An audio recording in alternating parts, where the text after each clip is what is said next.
আমরা গুঞ্জন শুনেছি ইউনূস সরকার পদত্যাগ করবেন। আমি ইউনূস সরকারকে বলবো, ওই চেয়ারে আপনি নিজ ইচ্ছা করে বসেন নাই, ওখানে জনগণ আপনি বসিয়েছে। ওখান থেকে পদত্যাগ করার এখতিয়ার আপনার নিজের নাই। ওখানে যারা বসিয়েছে তাদের অনুমতি ব্যতীত, তাদের আশা এবং আকাঙ্ক্ষার প্রতিফলন ঘটানো ব্যতীত আপনি ইচ্ছা করলে সেখান থেকে চলে যাবেন, এটা আমার শান এবং মানের সাথে সামঞ্জস্য হয় না। এটা আপনার শান এবং মানের খেলা।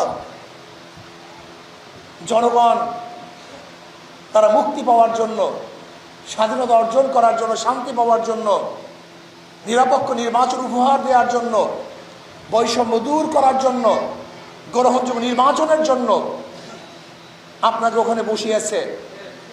মানুষ সংস্কার চায়, সংস্কার করাবার জন্য আপনাকে বসিয়েছে।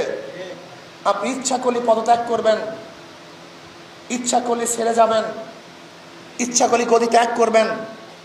আমরা জানি আপনি চান না, কিন্তু এখানে চাওয়া এবং না চাওয়ার আপনার ব্যক্তিগত বিষয় নয়। আপনার ওখানে থাকা এবং না থাকা করে বাংলাদেশের জনগণের বিষয়, দেশের বিষয়। কাজে ইউনূস সরকারকে বলবো, কোনো অবস্থাতেই আপনি এমন সিদ্ধান্ত নেবেন না যে সিদ্ধান্তের মাধ্যমে ভারত খুশি হবে, ভারতের প্রত্যেকটা জনগণ হাসবে, মোদী সরকার খিলখিল করে হাসতে থাকবে।